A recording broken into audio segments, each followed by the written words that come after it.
учествував во целиот процес и кога стануваше збор за изборот на кандидати за градоначалници, да тука ќе го издвојам кандидатот за градоначалник на општина Карпош, Стефан Богоев, и за Скопје Петар Шилегов.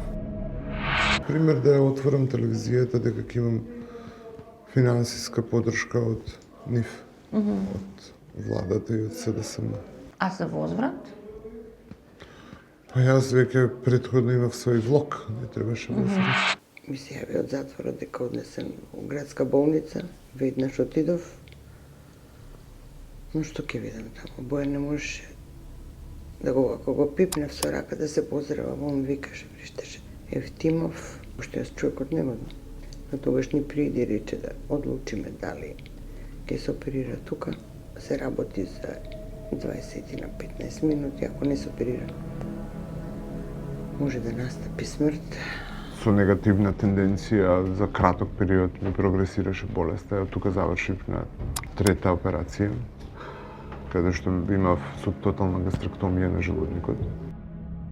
Одека докторката која што се грижи за сите велеше дека има тука услови да се лекувам, има тука услови да имам хигиено-диететски режим, одека нема елементарни услови за живот. Инаку еве таа клупа и дојдовме баш на тоа место каде што бев нападнат. И тоа беше баш ваква една ситуација каде сите беа затворени и тие тројца се створија не знам од каде. Дотрчаа и други затвореници, дотрчаа овие од затворска полиција. И ги тргнаа после тоа, овој Динда што беше со мене, он сам се тепеше со сите тројца. Јас сум човекот кој што по моје лобирање Стефан Богоев беше предлог на СДСМ за градоначалник на Карпош.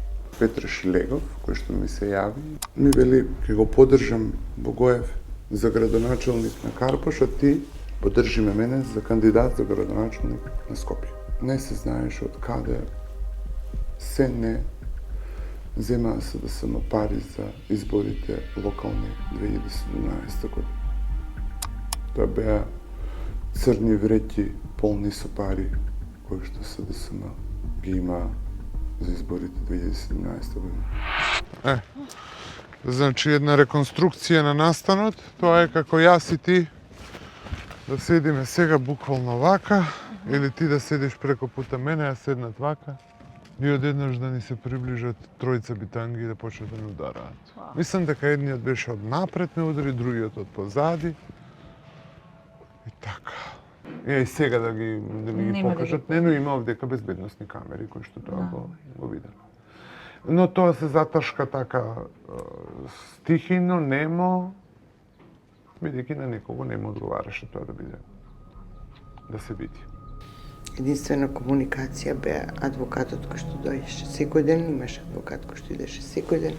Адвокатот во еден момент ти станува и најдобар пријател, и психијатар, станува буквално се. И тие писма. Единствено тоа беше комуникацијата и во сите писма он прешуваше за секој што го познаваше, прешуваше како е, што е.